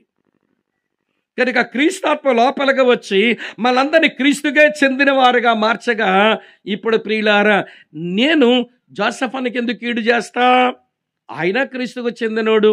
జోసఫ్ అన్న స్వామికి ఎందుకు కీడు చేస్తాడు? నేను క్రీస్తుకు చెందిన వాడిని. నేను చిన్న జోసఫ్కి ఎందుకు కీడు చేస్తా? నా సహోదరుడు, ప్రేమతో నేను ఆయనకు మేలే చెయ్యాలి కానీ కీడు చేయకూడదు. శామ్యుయల్ నాకెందుకు కీడు చేస్తాడు? నేను క్రీస్తుకే చెందిన వాడను. ఇప్పుడు ఏమైపోయింది తెలుసా? వచ్చిన పరిశుద్ధాత్ముడు లోపలికి వచ్చినోడు మీరంతా క్రీస్తుకు చెందినవారు అని నేర్పించి లోపల ప్రేమను కుమ్మరిస్తాట. ఒకళ్ళొకరు ప్రేమించుకోవడానికి ప్రేమను కుమ్మరిస్తా. ఒక్క పేజీ వెనక తిప్పండి, చూపిస్తా. రోమాపత్రిక 5వ అధ్యాయం 5వ వచనం చూస్తారా? రోమాపత్రిక 5వ అధ్యాయం 5వ వచనం చూడండి. ఎందుకనగా ఈ నిరీక్షణ మనల్ని సిగ్గుపరచదు, మన హృదయములలో ఎందుకనగా ఈ నిరీక్షణ మన సిగ్గుపరచదు, మనకు అనుగ్రహించబడిన పరిశుద్ధాత్మ ద్వారా దేవుని ప్రేమ మన హృదయంలో దేవుని ప్రేమ నా హృదయంలో కుమ్మరించబడగా నా సహోదరుడు క్రీస్తుకు చెందినవాడు, నా సహోదరి క్రీస్తుకు చెందింది, ఒకరికొకరు కీడలా చేసుకుంటామండి. కుమ్మరించబడిన దేవుని ప్రేమ చేత నా సహోదరుని ప్రేమిస్తే నేను దూషణ పాపం ఎట్లా చేస్తా? క్రీస్తుగా చెందిన నా సహోదరుని నేను ఆత్మ కుమ్మరించిన ప్రేమతో ప్రేమిస్తే ఆమెను మోహపు చూపేం చూస్తా? హృదయంలో కుమ్మరించబడిన ప్రేమ చేత నా సహోదరుని ద్వేషము లేకుండా ఉంటే నరహత్యం చేస్తా? క్రీస్తు అనుగ్రహించినటువంటి ఆత్మ వల్ల కుమ్మరించబడిన ప్రేమతో నా సహోదరుని నేను ప్రేమిస్తుంటే అక్కా చెల్లని ఆమెతో వ్యభిచార పాపం ఎలా చేస్తాం? క్రీస్తు కుమ్మరించినటువంటి ఆత్మ ద్వారా వచ్చిన ప్రేమ, ఆ ప్రేమతో నా సహోదరుని ప్రేమిస్తే అతన్ని నేను ఎట్లా దొంగిలిస్తాను? అతని మీద అబద్ధ సాక్ష్యం ఎలా పలుకుతాను? అతన్ని ఎలా దోచుకుంటాను? అతన్ని ఎలా తీసుకుంటాను? ఇక పాపానికే చోటు లేదు. పవిత్రత, పవిత్రత, పవిత్రత, పవిత్రత. క్రీస్తు ఆత్మ కలిగినటువంటి వారము, మేము క్రీస్తుగా చెందిన వారము. వచ్చినటువంటి ఆత్మ దేవుని ప్రేమను హృదయంలో కుమ్మరించగా సహోదరులను క్రీస్తు ప్రేమించినట్టుగా నేను ప్రేమించగా వ్యభిచారానికి తావులేదు, అబద్ధాలకి తావులేదు, దొంగతనానికి తావులేదు, అబద్ధ సాక్ష్యానికి తావులేదు, పొరుగువాడిది ఏది ఆశించడానికి తావులేదు. ఇక వచ్చేదంతా హోలీనెస్, పవిత్రతే.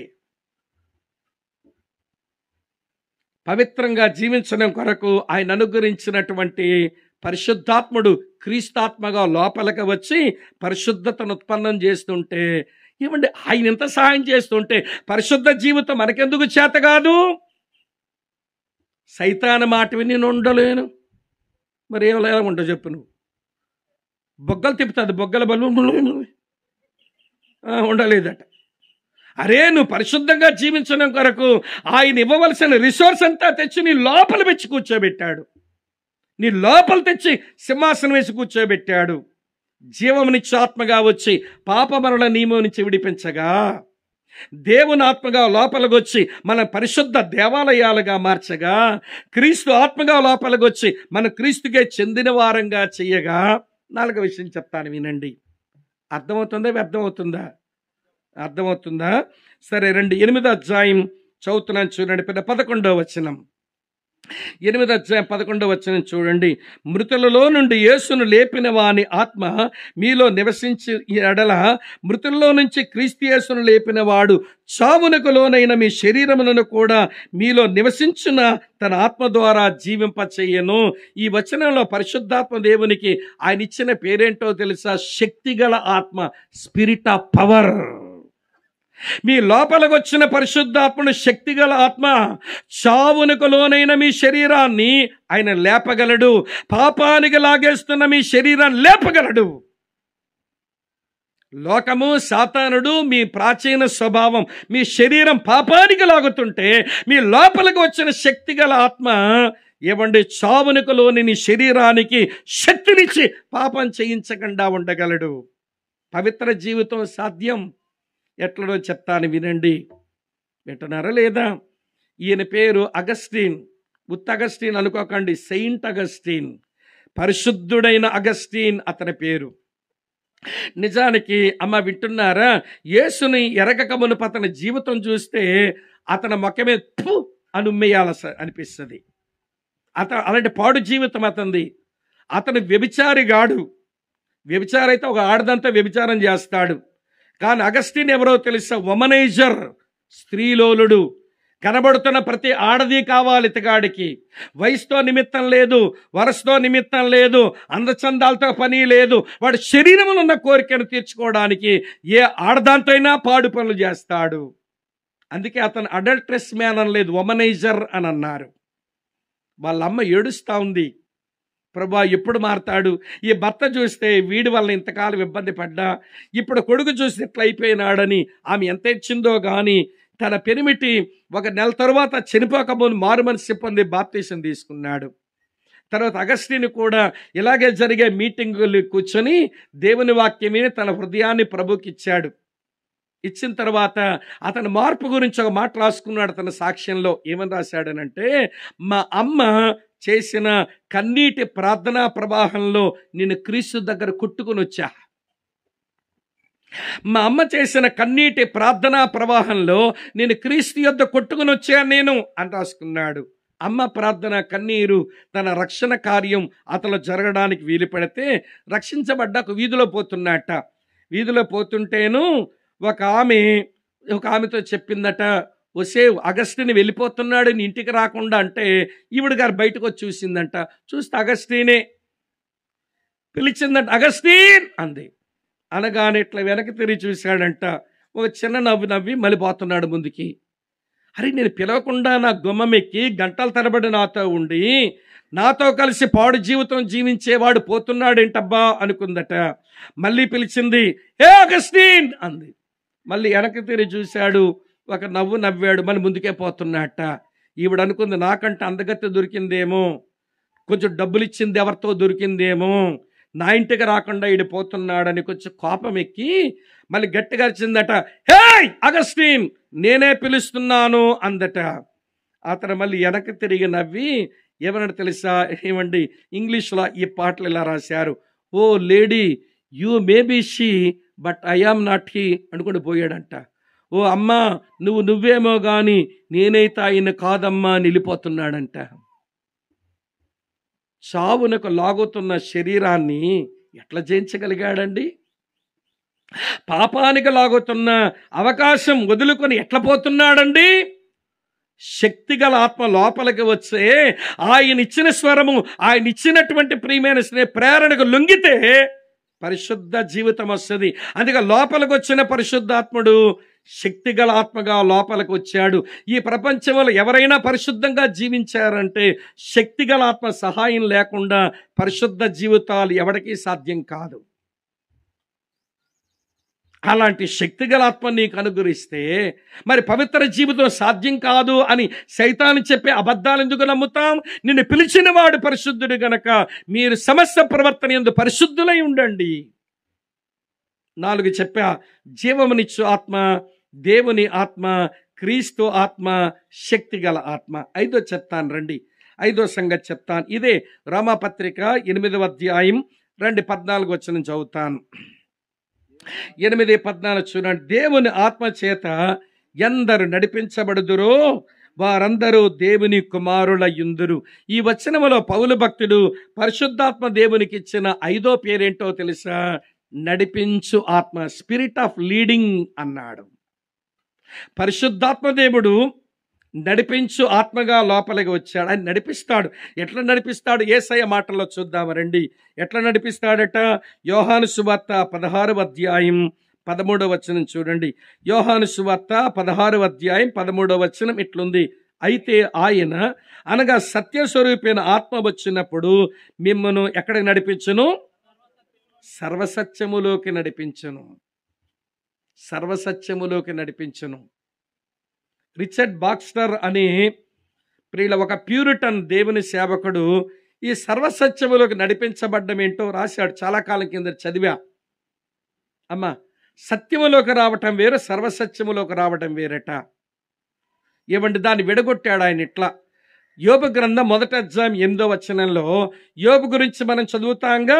ఏమండి యోబు యథార్థవర్తనుడు, న్యాయవంతుడు, యెహోవా యందు భయభక్తులు కలిగి చెడుతనమును అసహించుకున్నవాడు, అతని వంటి వాడెవడు భూమి మీద లేడు అని దేవుడు అన్నాడు. సాతాను కూడా అది కాదు అనలేకపోయాడు. దైవజనుడు ఏమంటాడంటే అప్పటికి యోబు సత్యములో ఉన్నాడట. ఎక్కడున్నాడు యోబు? సత్యములో ఉన్నాడు.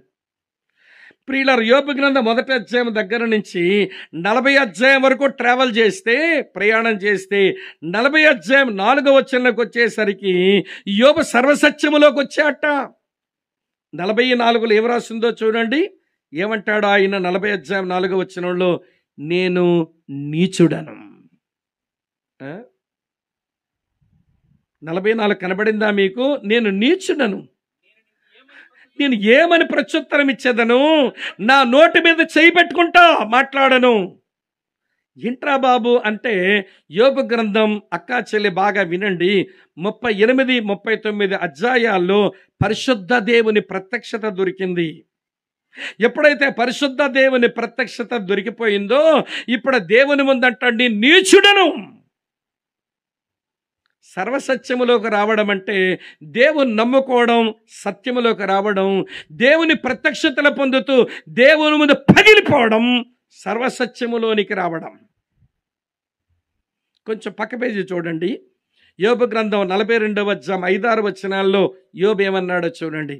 యోబు గ్రంథం 42:5-6 వినికిడి చేత నిన్ను గూర్చిన వార్త నేను విన్నాను, ఇప్పుడు నేను కన్నులారా నిన్ను చూస్తున్నాను, కావున నన్ను నేను అసహించుకొని ధూళిలో బుడుదులో పడి పశ్చాత్తాపడుతున్నాను.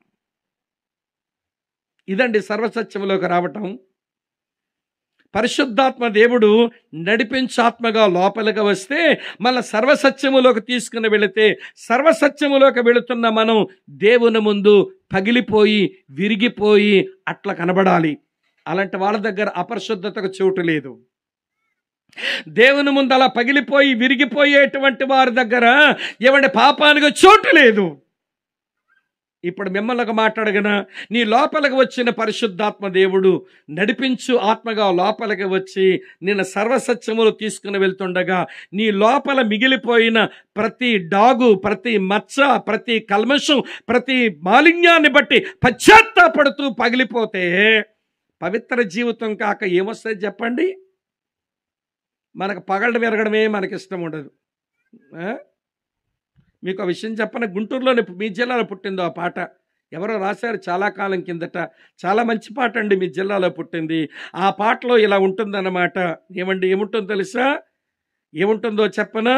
పగలని నేల పంటనివ్వదు, విరగని మేఘం వర్షింపలేదు, నీ చేతిలో రొట్టెను నేనయ్యా, విరువము యేసయ్యా.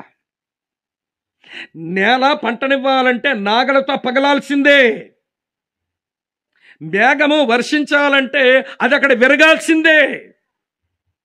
దేవుని యొక్క సర్వసత్యములోనికి నడిపించాత్మ చేత నడిపించబడే దేవుని పిల్లలు ఆ దైవ ప్రత్యక్షతల్లో తమ ఆధ్యాత్మిక లోపాలు తెలుసుకొని పగిలిపోయి విరిగిపోతుంటే, అమ్మ వింటున్నారా, వాళ్ళు ఎంతో ఫలిస్తారు. ఇలా చెప్తాను వినండి, నాకు జవాబు చెప్పండి. 5 రొట్టెలు 2 చేపలు ఎంతమంది భోజనం? మీ ప్రశ్న వినడం రావట్లేదా మీకు? 5 రొట్టెలు 2 చేపలు ఎంతమంది భోజనం? వాళ్ళమ్మ 5,000 మంది కట్టిందా? వాళ్ళమ్మ 5,000 మంది కట్టలేదండి, ఒక్కడికే కట్టింది. 5 రొట్టెలు 2 చేపలు ఎంతమంది భోజనం అంటే ఒక్కడి భోజనమే. కానీ యేసయ్య చేతిలోకి వెళ్ళాక విరిగిపోయాయి చూడండి, 5,000 కడుపులు నింపాయి. యేసయ్య చేతిలో పడి విరిగిపోయిన తర్వాత 5,000 మంది ఆకలి తీర్చాయి. దేవుని పిల్లలమైన ఎవరమైనా నడిపించు ఆత్మ ద్వారా సర్వసత్యములకు నడిపించబడి దేవుని చేతుల పగిలిపోయి విరిగిపోయే వాళ్ళు పవిత్రమైన జీవితంతో అనేకులకు ఆశీర్వాదకరంగా మారతారు. ఇప్పుడు చెప్పండి, మీలో ఎంతమంది నన్ను విరువు దేవాన్ని ప్రార్థన చేసుకున్న వాళ్ళు ఉన్నారు చెప్పండి నాకు. స్వస్థిచ్చానైనా 10 కాలాలు బతికేస్తాను పాపం చేసుకుని, 10లంగా దిక్కుమాలిన ప్రార్థన. స్వస్థిచ్చానాయన, ఆయుష్ పెంచేనాయన, ఆరోగ్యం ఇచ్చేనాయన, అప్పులు తీర్చేనాయన, ఆస్తులు ఇచ్చేనాయన, అంతస్తులు ఇచ్చేనాయన, పిల్లకి పెళ్లి చేయనాయన, పిల్లాడికి ఉద్యోగం ఇచ్చాను, పిల్లకి మరొక పిల్ల, ఆ పిల్లకి మరొక పిల్ల పుట్టించానాయన. ఈ చమకబారు చిల్లర ప్రార్థనలు మానరా ఈ క్రైస్తవులు? చిల్లర ప్రార్థనలు చేసుకోవడం అలవాటైంది. దేవా, సర్వసత్యములోకి వస్తున్నాను, నడిపించు ఆత్మ నన్ను ఇక్కడ తెచ్చాడు, నీ ప్రత్యక్షత వెలుగులో నా పాపం కనబడుతుంది, నన్ను విరవవా, నన్ను పగలగొట్టవా. మా అసెంబ్లీలో 2-3 ఉంటారు. అప్పుడప్పుడు అలా ప్రార్థన చేస్తున్నప్పుడు భలే ముచ్చటనిపిస్తుంది. ప్రభువా, నన్ను బాగా దంచేవా? దంచునాయనా, దంచవు. నన్ను విరగొట్టు, పగలగొట్టు. ఎప్పుడైనా ఒక విషయం చెప్పి ముగించేస్తాను, సమయం ఎక్కువ అవుతుంది గనక. వినండి ప్రియులారా, మనం అంతా అనుకుంటాం మా గుంటూరు జిల్లా, లేకపోతే మా పిరంగపురం, మా పల్నాడు అనేకులు దేవుని నమ్మాలి, రక్షణ పొందాలి, ఉజ్జీవం రావాలంటారు. ఉజ్జీవం ఎప్పుడు వస్తుందో తెలుసా? మనం పగలకపోతే, మనం విరగకపోతే రాదు. 25 సంవత్సరాల యవనస్తుడు, అబ్బాయి పేరు ఈవాన్ రాబర్ట్స్. ఏమంటే వేలుసపట్నంలో బ్రతుకుతున్నాడు. మనుషులందరూ మాదక ద్రవ్యాలు ఎక్కించుకుంటున్నారు. మత్తు మందులు తినడం అలవాటైపోయింది. త్రాగుడికి లోనైపోయారు. వ్యభిచార గృహాలు కొట్టొచ్చున్నట్టు కనబడుతున్నాయి వేలుసపట్నంలో. మనుషులు పాపం చేయడానికి ఎగబడుతున్న రోజులవి. 25 సంవత్సరాల యవనస్తుడు ఈవాన్ రాబర్ట్స్. ప్రియులారా, చిన్న చిన్న మీటింగ్లు ఎట్లనే పెట్టి తరువాత వేల మంది వచ్చే మీటింగులు అయిపోయిన ఆయనవి. అతను ప్రతి స్థలంలో ఆయన చేసుకున్న ప్రార్థన, అందరి ముందు చేసే ప్రార్థన అదే. ఇంగ్లీష్లో ప్రార్థన ఎలా ఉంటుంది? Lord bend me and break me and bless my church. Lord bend my church and break my church and bless my nation. ప్రభా, నన్ను వంచు, నన్ను విరుచు, నా సంఘాన్ని ఆశీర్వదించు నాయన. మా సంఘమును వంచు, మా సంఘాన్ని విరువు, మా దేశాన్ని ఆశీర్వదించు నాయన. నీ చేతిలో పడుతున్నా మమ్మల్ని విరవవా, నీ చేతిలో పడుతున్నా మమ్మల్ని వంచవా. సర్వసత్యములోనికి నడిపించబడేవారు, నేను నీచుడను, ధూళిలో బూడిదలో పడిపడు పశ్చాత్తాపడుతున్నాను, వినికిడి చేత నిన్ను గూర్చిన వార్త విన్నాను గాని ఇప్పుడు నేను కన్నులారా చూస్తున్నాను దేవా, నోటి మీద వేలేసుకుంటా మాట్లాడను. అక్కా, చెల్లి, తమ్ముడన్నా వినండి. నడిపించు ఆత్మ మన సర్వసత్యములకు తీసుకుని పోతూ ఉండగా, దేవుని ముందు విరిగిపోయి పగిలిపోతూ ఉండగా, పరిశుద్ధత కాక ఇక బ్రతుకులో ఏమొస్తుందో చెప్పండి. మిగిలినటువంటి 13 విషయాలు, అధ్యాయములు ఉంటాయి, మీరు చదువుకోండి. దేవుని ఆత్మను గురించి ఉన్న విషయాలు 18 ప్రస్తావనలు ఉన్నాయి. అందుకనే ఇది పాల్స్ న్యూమటాలజీ అన్నారు. పౌలు యొక్క పరిశుద్ధాత్మ శాస్త్రమే రోమాపత్రిక 8వ అధ్యాయం. అన్ని వివరించలేను కానీ 5 సంగతులు మన పరిశుద్ధ జీవితానికి అనుగ్రహించబడిన సాధనం. పరిశుద్ధాత్ముడు జీవమనిచ్చాత్మగా లోపలికి వచ్చి పాప మరణాల నియమం నుంచి విడుదలిస్తే, దేవునాత్మగా లోపలికి వచ్చి పరిశుద్ధ దేవాలయముగా నన్ను మార్చేస్తే, క్రీస్తు ఆత్మగా నా లోపలికి వచ్చి మనల్ని క్రీస్తువు చెందిన వారంగా చేసి ఒకళ్ళు ప్రేమించుకొని పవిత్ర జీవితానికి నడిపిస్తూ ఉంటే, శక్తిగల ఆత్మగా వచ్చి పాపానికలాగే శరీరం నుంచి నాకు జయమిస్తుంటే, వినండి, నడిపించి ఆత్మగా లోపలికి వచ్చి ప్రియుల నాకు సర్వసత్యము తీసుకుని వెళ్తుండగా పగిలిపోయి విరిగిపోయి నా జీవితంలో పరిశుద్ధతే రాదా? కనుక ప్రభు అంటున్నాడు, మిమ్మల్ని పిలిచిన వాడును పరిశుద్ధుండ గనక మీరును సమస్త ప్రవర్తన యందు మీరు పరిశుద్ధులై ఉండండి. ఈ రోజున పరిశుద్ధత అనే అనుభవం ఇది ఒక విదేశీ అనుభవం అయింది, అర్థం కాని అనుభవం అయిపోయింది సంఘానికి. నేను ఉదయం మాట అన్నాను, పరిశుద్ధ జీవితాలు అది మన జీవన శైలి. Christian holiness is Christian life style. క్రైస్తవ పరిశుద్ధత అంటే క్రైస్తవుల జీవన శైలి. పరిశుద్ధత కొరకు పెద్ద తంటాలు పడరండి. వాళ్ళు మాట్లాడినా పరిశుద్ధతే, వాళ్ళు ఆలోచించినా పరిశుద్ధతే, వాళ్ళు ఏది వినాలన్నా పరిశుద్ధత మీద మనసు పెడతారు, ఏది చెయ్యాలన్నా పరిశుద్ధ కార్యాలు చేస్తారు, ఎక్కడ పోవాలన్నా పరిశుద్ధతకే పెద్దపీట వేస్తారు. ఎందుకంటే వాళ్ళు పిలిచిన దేవుడు పరిశుద్ధుడు, వారు పరిశుద్ధులుగా ఉండడానికే పిలువబడ్డారు. వాళ్ళ పరిశుద్ధ జీవితాన్ని అలవర్చుకుంటారు. ఆయన రక్తపు శక్తి కిందకు ఉందాం, వాక్య శక్తిని అనుభవిద్దాం.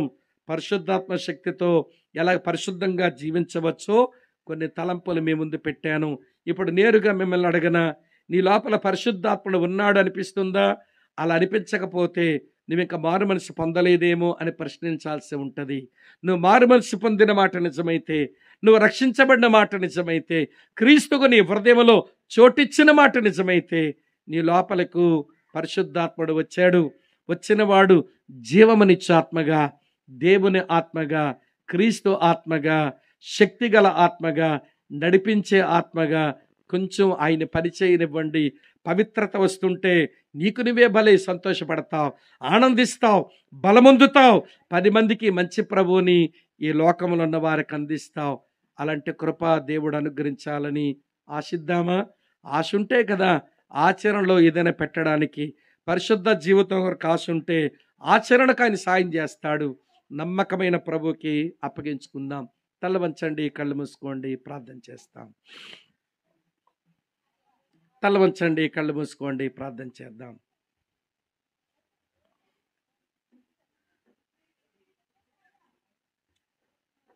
ఒక్క నిమిషం చిన్న స్వరాలతో మీ స్వరమే మీకు వినబడేలాగా, పక్కలు వినబడక్కర్లా, మీ ఏకాగ్రత కొరకు మీ స్వరమే మీకు వినబడేలాగా, నీ అపవిత్రతను, నీ మరకలు, నీ డాగులు, నీ మచ్చలు, నీ ముడతలు నీకే తెలుస్తాయి. నీ లోపలన పరిశుద్ధాత్మ దేవుడు ఒప్పిస్తూ ఉండగా వాటిని ఆయన వాక్య సముఖములో, వాక్యపు ఉదక స్నానములో కడిగేసుకొని, రక్తముతో శుద్ధీకరించుకొని, ఆత్మతో పవిత్రతలోనికి రావడానికి ఆశిద్దామా? ప్రభువా, నాకు తెలుసు, నాకు తెలియక తెలిసి చాలా తప్పిదాలు రక్షించబడ్డాకే చేశా. కానీ నువ్వు నన్ను ప్రేమిస్తున్న దేవుడో, నన్ను పరిశుద్ధపరిచే దేవుడో, పరిశుద్ధులుగా ఉండడాన్ని నన్ను పిలిచిన దేవుడో, నాకు పరిశుద్ధత అనే అనుభవం కావాలి. నన్ను కడగవా, నన్ను శుద్ధీకరించవా, నన్ను హిమమ కంటే తెల్లగా చేయవా. స్థానములో నాకు పరిశుద్ధత వచ్చింది, నాకు స్థితి అందలి పరిశుద్ధత కావాలి. ఇప్పుడు సంపూర్ణ పరిశుద్ధత కొరకు నేను నీ దగ్గరగా ప్రయాణం చెయ్యాలి. సహాయం చేయవని ఎవరికి వారమే ప్రార్థన చేసుకుందాం. స్వామి అన్న, స్వామి తమ్ముడు, స్వామి అంకుల్, ఈ మాటలు నాకు అర్థమైనాయి. దేవుని సన్నిధిలో నేను పవిత్రమైన, ప్రభు ఆశించే ఆ జీవితానికి నన్ను నేను ప్రతిష్ఠించుకుంటున్నా. ఎప్పటి వరకు జరిగిన గతమేదో జరిగింది. పవిత్ర జీవితానికి దేవుడిచ్చిన వనరులు వాడుకోవడం చేతకాక పడుతున్నా లేస్తున్నా. ఉదయం దేవుని సేవకుడు కఠినమైన మాటే తేలిగ్గా చెప్పారు ఆయన. కుక్క కక్కిన వాంతికి తిరిగినట్లు, కడగబడిన పంది మళ్ళీ బురదలోకి పోయి పొర్లాడినట్లు చందం అనే సామెత మన విషయంలో నిజం కాదు అన్నట్టుగా బతకాలి. పేతురు అంటాడు, ఈ సామెత నిజమైనట్టుగా కొంతమంది బతుకుతున్నారని బాధపడుతూ రాశాడు ఆ మాట. ఇది మన జీవితంలో నిజం కాకూడదు. పడుతూ లేస్తా కాదు. 2 తెస్సలోనిక 3:3 ప్రకారం ప్రభువు నమ్మదగిన వాడు, ఆయనే మిమ్మల్ని స్థిరపరిచి ప్రతి దుష్టత్వం నుంచి కాపాడును అనే మాట మనందరి జీవితంలో నెరవేర్పుకొచ్చినట్లు, తమ్ముడా స్వామి, అనయ్య స్వామి, దేవుని సేవకుడా స్వామి అంకుల్, వాక్యం అర్థమైంది.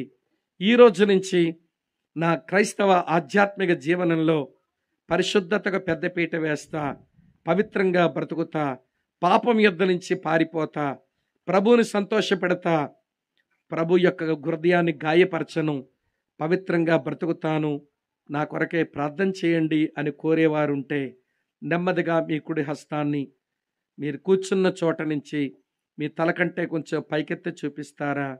ప్రార్థన చేసి దీవెనిచ్చి పంపిస్తాము. ఎవరైపు చూడొద్దు ప్లీజ్. వందనాలక్క, వందనాలు చెల్లి, వందనాలు సహోదరుడా. ఎవరైపు చూడాల్సిన పని లేదు. దేవుని వాక్య సముఖంలో ఇది రక్షణ కొరకు నేను ఇచ్చిన పిలుపు కాదు, రక్షించబడిన నీవు పరిశుద్ధ జీవితం కొరకు ఇచ్చిన పిలుపు. ఇంకెవరైనా ఉన్నారు? వందనాలు అమ్మగారు, వందనాలు చెల్లిలా, వందనాలు యవనస్తుడా. గాడ్ బ్లెస్ యు తమ్ముడు. ప్రభు నిన్ను బలపరిచి పరిశుద్ధ జీవితం కొరకై నిన్ను నిలబెట్టునుగా. ఇంకెవరైనా ఉన్నారా? ప్రార్థన చేసుకుందాం.